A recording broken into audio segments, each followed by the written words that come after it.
आज हम बात करेंगे ग्लूटेन फ्री डाइट प्लान के हवाले से। ग्लूटेन बेसिकली एक प्रोटीन है जो कि अजनास में पाया जाता है, जैसे कि गंदम के अंदर होता है, जौ के अंदर होता है, लेकिन कुछ लोगों की बॉडी इसको सही से डाइजेस्ट नहीं कर पाती और ये इंटेस्टाइन्स को इफेक्ट करने लग जाता है। कुछ लोग बाय चॉइस भी ग्लूटेन फ्री डाइट पे जाना चाहते हैं, जैसे वेट लॉस के लिए, पीसीओएस के लिए। तो ग्लूटेन फ्री डाइट प्लान में आप क्या क्या ले सकते हैं, ये मैं आज की इस वीडियो में आप लोगों के साथ शेयर करने वाली हूँ। अस्सलाम वालेकुम। सबसे पहले हम शुरू कर लेते हैं कि आप क्या क्या ले सकते हैं। आप डेयरी सेक्शन सारा का सारा ले सकते हैं, जैसा कि दूध का इस्तेमाल किया जा सकता है, दही का इस्तेमाल किया जा सकता है, एग्स का इस्तेमाल किया जा सकता है, चीज़ का इस्तेमाल किया जा सकता है। इसी तरह जितने मीट सेक्शन है वो आप सारा ले सकते हैं, जैसा कि आप chicken, mutton, beef, sea food सारा का सारा इस्तेमाल कर सकते हैं। दालों में भी ग्लूटेन बहुत कम मिकदार में होता है, तो दालें भी जितनी हैं वो ग्लूटेन फ्री डाइट के अंदर इस्तेमाल की जा सकती हैं, जिसकी वजह से बेसन की रोटी भी इसमें इस्तेमाल की जा सकती है। और दालें, चना चाट, लोबिया चाट वगैरह भी लंच या डिनर के तौर पे इसमें इस्तेमाल किया जा सकता है। जितने ऑयल्स हैं, जैसे कि canola oil, olive oil, sunflower oil, avocado oil, सारे के सारे ऑयल ग्लूटेन फ्री डाइट में इस्तेमाल किए जा सकते हैं।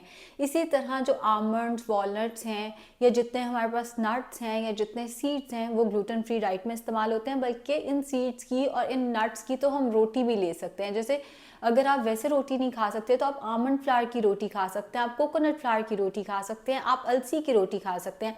जो लोग कीटो पे नहीं हैं उन्होंने ये रोटी जो है वो ज़्यादा इस्तेमाल नहीं करनी, वरना ये वेट गेन करा देगी। आपको मैं दूसरे ऑल्टरनेटिव्स दूंगी जो आप ग्लूटेन फ्री डाइट में इस्तेमाल कर सकते हैं, मगर आमंड फ्लावर, कोकोनट फ्लावर की रोटी कुछ केसेस में फिर वेट गेन कराने लग जाती है। इसके साथ साथ मैं आप लोगों को ये भी बताती चलूँ कि अगर आपको ग्लूटेन एलर्जी है तो ये आपको कैसे पता चलेगा।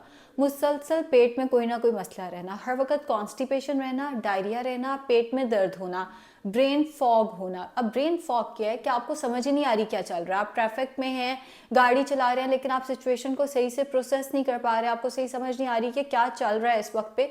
इसको हम ब्रेन फॉग कह सकते हैं। या आप क्लास में आपका बच्चा सही से फोकस नहीं कर पाता, या आप खुद भी सही से चीज़ों को कंसंट्रेट नहीं कर पाते चीज़ों पे, या आप चीज़ों पे सही से फोकस नहीं कर पा रहे, आपको समझ ही नहीं आ रही इर्द गिर्द क्या चल रहा है। हाउस वाइफ है तो किचन में आपको नहीं समझ आ रही कि क्या हो रहा है, कैसे हो रहा है। सो ये ब्रेन फॉग हो सकता है। इसके साथ साथ मिजाज में चिड़चिड़ापन रहना, गुस्सा जल्दी आ जाना, या हर वक्त थकावट रहना, फटीग रहना, ये ग्लूटेन एलर्जी की अलामात में से हो सकता है। ऐसे केस में आपने ये करना है कि आपने अपने जीपी से, अपने जनरल फिजिशियन से एज सून एज पॉसिबल मिलना है, या आपने अपनी डाइटिशियन से मिलना है, ताकि वो ग्लूटेन एलर्जी को रूल आउट कर सके। आप by choice gluten free diet पे जाना चाहते हैं तो उसमें भी कोई मसला नहीं है। ऑल्दो मेरी ओपिनियन ये है कि एशिया में रह के ये मुमकिन नहीं है कि आप ग्लूटेन फ्री डाइट पे पूरी उम्र के लिए जा सकें। कहीं ना कहीं किसी ना किसी चीज़ में डाइट में ग्लूटेन आ ही जाता है।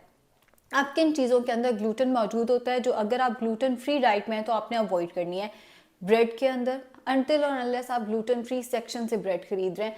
जितने हमारे, मैं लाहौर की बात कर रही हूँ, जितने लाहौर में अच्छे स्टोर्स हैं वहाँ पे एक अलहदा सेक्शन बना होता है ग्लूटेन फ्री डाइट का सेक्शन, जिसमें आपको ग्लूटेन फ्री ब्रेड मिलती है, ग्लूटेन फ्री आपको पास्ताज मिल जाते हैं, ग्लूटेन फ्री सीरियल्स मिल जाते हैं। इसी तरह आई एम श्योर बाहर के ममालिक में भी ऐसा होगा।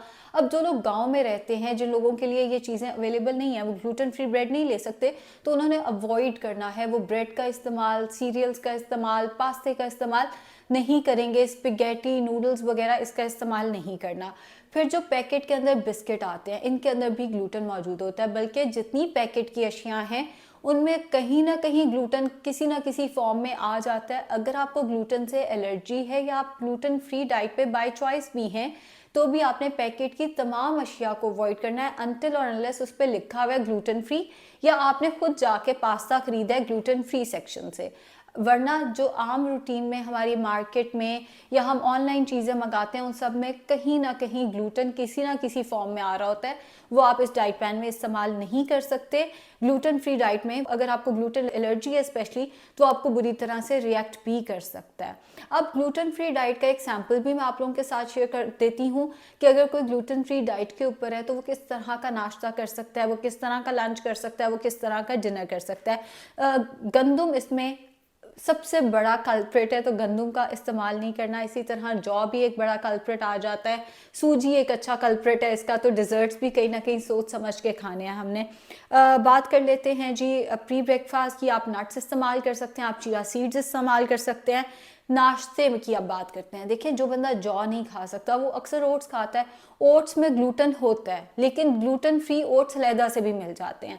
अगर आप बड़े शहर में या किसी मुल्क में ऐसे रह रहे हैं जहाँ पे आपको ग्लूटेन फ्री ओट्स इजीली मिलते हैं, तो आप ग्लूटेन फ्री ओट्स खरीदें, उनको पानी में पका के दूध शामिल करें, उसके अंदर नट्स, सारे फ्रूट्स एंड वेजिटेबल्स आप ग्लूटेन फ्री डाइट में इस्तेमाल कर सकते हैं। तो जो मर्जी फ्रूट्स उसके अंदर ऐड करके आप एक अच्छा सा बॉल ऑफ ओट्स बनाकर वो इस्तेमाल कर सकते हैं। लेट से आपको ये नहीं नाश्ते में खाना, बेसन की रोटी बहुत अच्छी ऑप्शन है। बेसन की या चावल की रोटी बना के खाई जा सकती है। जैसे हम घर में चावल लेकर आते हैं, उनको पीस के ग्राइंडर में ग्राइंड कर लें, ब्लेंडर में ब्लेंड करके आप अच्छा सा उसका आटा घर पे तैयार कर सकते हैं। और जैसे हम गंदम की रोटी बनाते हैं बिल्कुल उसी तरह, या जैसे हम चिल्ला बनाते हैं, मैंने चिल्ला की रेसिपी भी शेयर की हुई है कई दफ़ा। जैसे हम चिल्ला बनाते हैं, आप चिल्ला बनाकर उसको इस्तेमाल कर सकते हैं। अगर चिल्ला नहीं समझ आता तो जैसे पैनकेक बनता है, वैसे आप चावलों की रोटी बनाकर उसका इस्तेमाल कर सकते हैं। सो नाश्ते में पहली ऑप्शन होगी ग्लूटेन फ्री ओट्स या चावल की रोटी या बेसन का चिल्ला। अगर ये भी नहीं तो हर तरह की स्मूदी आप इस्तेमाल कर सकते हैं। जैसे मैंने कहा, दूध और दही तो इसमें इस्तेमाल किया जा सकता है। आप दूध या दही या जैसे ग्रीक योगर्ट आता है वो लिया, उसके अंदर चिया सीड्स डाले, थोड़े फ्रूट्स डाले, थोड़ा सा शहद या मेपल सिरप उसके अंदर ऐड किया और उसको ब्लेंड करके आप उसका इस्तेमाल कर सकते हैं। अगर ये भी आपको पसंद नहीं है तो फिर आपको थोड़ी सी मेहनत करनी पड़ेगी और आमंड ब्रेड या ग्लूटेन फ्री ब्रेड खुद से ढूंढनी पड़ेगी। आजकल तो सब कुछ ऑनलाइन मिल जाता है। सो बड़े बड़े स्टोर्स पे भी, एंड इवन अगर आप ऑनलाइन भी सर्च करते हैं तो आपको ये चीज़ें मिल जाती हैं। बहुत सारे लोग जो हैं वो गांव तक में इन चीज़ों को डिलीवर कर रहे होते हैं। सो 1 slice of gluten free bread या आमंड ब्रेड का इस्तेमाल किया जा सकता है। उसके साथ अंडे बनाकर ले लें और साथ में थोड़े से फ्रूट्स का इस्तेमाल किया जा सकता है। स्नैक में जैसे मैंने कहा, हर तरह का फ्रूट, हर तरह का वेजिटेबल ग्लूटेन फ्री डाइट में आता है, तो आप इस्तेमाल कर सकते हैं। तो स्नैक्स में आप फ्रूट्स का या दूध का इस्तेमाल कर सकते हैं। दोपहर के खाने में बॉइल्ड राइस के साथ जो सालन सब्जी घर में पका है वो आप इस्तेमाल कर सकते हैं। अगर बॉइल्ड राइस अफोर्ड नहीं होते, अनफॉर्चुनेटली हमारे यहाँ ऐसा तबका भी है जो वाकई चावल डेली बेसिस पे अफोर्ड नहीं कर सकता, ऐसा तबका नाश्ते में बेसन की रोटी ले सकते हैं, वो बेसन का चिल्ला ले सकते हैं। नाश्ते और दोपहर के खाने के दरमियान में जो टाइम आएगा उसमें वो वेजिटेबल अगर अफोर्ड करते हैं 1 से 2 खीरे खा लें। दोपहर के खाने में अगर वो चावल अफोर्ड नहीं करते तो दाल के साथ रोटी ना खाएं, दाल चम्मच से खा लें, या आलू उबाल कर आलू उबला हुआ आलू वैसे खा लिया और साथ में जो सालन पका है वो खा लें। जो लोग रोटी नहीं खा सकते, जो गंदम नहीं खा सकते और उन्हें आलू पसंद है, तो आलू भी कार्बोहाइड्रेट की कैटेगरी में आता है, इसीलिए ये रोटी और चावल के साथ मैं मना कर देती हूँ। लेकिन अगर आप रोटी की जगह एक उबला हुआ आलू इस्तेमाल करना चाहें तो ये बहुत अच्छी ऑप्शन है। शाम को 5-6 बजे के करीब फिर से दूध का इस्तेमाल, नट्स का इस्तेमाल, आप इस टाइम पे कोकोनट का इस्तेमाल कर सकते हैं, वैसे कोकोनट वाटर पी सकते हैं, ग्रीक योगर्ट का इस्तेमाल कर सकते हैं, या कोई डिज़र्ट अगर आप लेना चाहते हैं, ब्राउनी काइंड ऑफ डिज़र्ट नहीं लेना, ये सारी ग्लूटेन है। डिज़र्ट से मुराद ये है जैसे जिसमें दूध डला हुआ है और जिसमें चावल, जैसे खीर हो सकता है, गजरेला हो सकता है, इस तरह का आप 2-3 चम्मच डिज़र्ट भी ले सकते हैं। हलवे शलवे नहीं खाने, ये इनमें भी ग्लूटेन आता है। रात के खाने में बहुत अच्छी ऑप्शन है उबला हुआ आलू, ग्रिल्ड चिकन या फिश या बारबेक्यू या टिक्का, मेरा फेवरेट ऑप्शन। ये नहीं करना कोई बात नहीं, वही चावलों की रोटी बना के खा ली और साथ में आपने सालन ले लिया। किनुआ बहुत अच्छी ऑप्शन है ग्लूटेन फ्री डाइट के अंदर। अगर आप अनुष्का शर्मा की एक वीडियो देखें, वो उस वीडियो में कहती हैं कि मैं ग्लूटेन फ्री डाइट में हूँ काफ़ी अरसे से और मैं किनुआ का इस्तेमाल करती हूँ। अब किनुआ आप उबाल के अच्छे से जब वो फूल जाए तो उसके अंदर सालन, जो भी सालन घर में पका है वो मिक्स करके दोपहर के खाने में भी इस्तेमाल कर सकते हैं, रात के खाने में भी इस्तेमाल कर सकते हैं। मगर वहाँ पर मसला फिर से अवेलेबिलिटी एंड अफोर्डेबिलिटी का आता है कि हर कोई अफोर्ड भी नहीं करता और हर जगह पर ये अवेलेबल भी नहीं होता। मगर अगर आपके शहर में या आपके मुल्क में ही अवेलेबल है तो किनुआ बहुत अच्छी चीज़ है, आप इसका इस्तेमाल कर सकते हैं। अब ग्लूटेन फ्री डाइट में एक मसला आता है कॉन्स्टिपेशन का, बिकॉज ग्लूटेन आपको कॉन्स्टिपेशन नहीं होने देता। जो लोग जैसी ग्लूटेन फ्री डाइट पे जाते हैं उनको कॉन्स्टिपेशन का मसला जो है वो आना शुरू हो जाता है। उस केस में 1 to 2 table spoon chia seed रात को भिगो के रखते हैं, सुबह उठ के उसमें मज़ीद पानी डालकर वो लें, या 2 to 3 जो फिग्स होती हैं जिन्हें हम खुश्क इंजीर कहते हैं, ड्राइड इंजीर कहते हैं, वो आप रात को भिगो के रखते हैं 1 कप पानी में, सुबह उठ के वो इंजीर भी खा लेनी है और वो पानी भी पी लेना है।